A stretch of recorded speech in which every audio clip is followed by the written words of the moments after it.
Saudara-saudari yang terkasih, kita mendengar, kita mengenangkan bagaimana Yesus Kristus menderita di salib.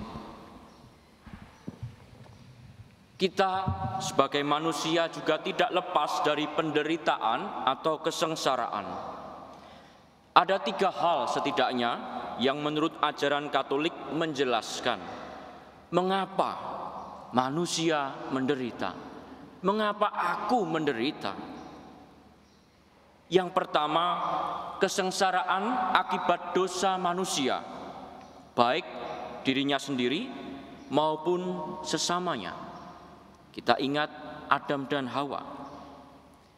Yang kedua, kesengsaraan karena Tuhan menguji iman manusia.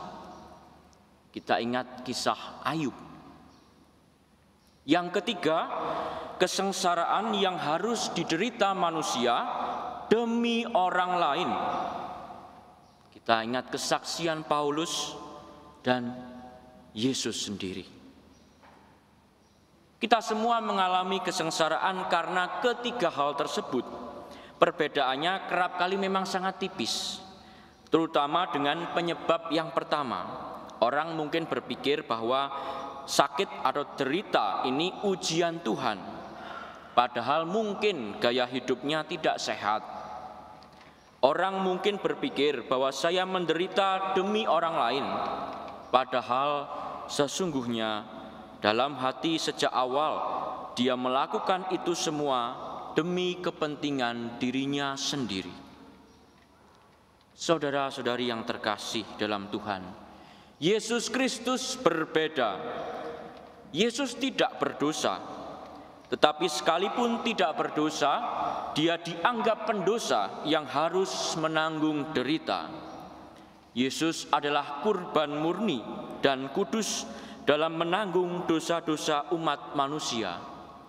Dalam 2 Korintus dikatakan, Dia yang tidak mengenal dosa telah dibuatnya menjadi dosa karena kita, supaya dalam Dia kita dibenarkan oleh Allah.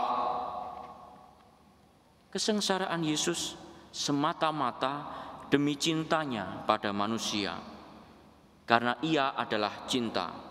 Dalam bacaan kedua tadi kita mendengar dari surat Paulus kepada jemaat di Filipi, walaupun Allah, Ia tidak mempertahankan kealahannya, melainkan mengosongkan diri sebagai seorang hamba, sebagai manusia, dan sebagai manusia pun Ia menderita di salib untuk kita. Maka marilah kita bersama-sama belajar mengikuti Yesus yang disalib. Tidak mudah, tetapi Allah di samping kita.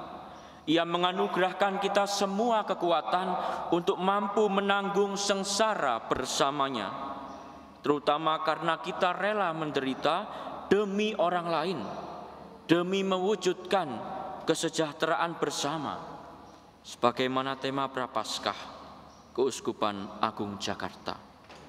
Kita hening sejenak, kita merenungkan penderitaan Yesus Kristus, kita satukan dengan segala penderitaan, kesengsaraan yang mungkin kita alami. Amin.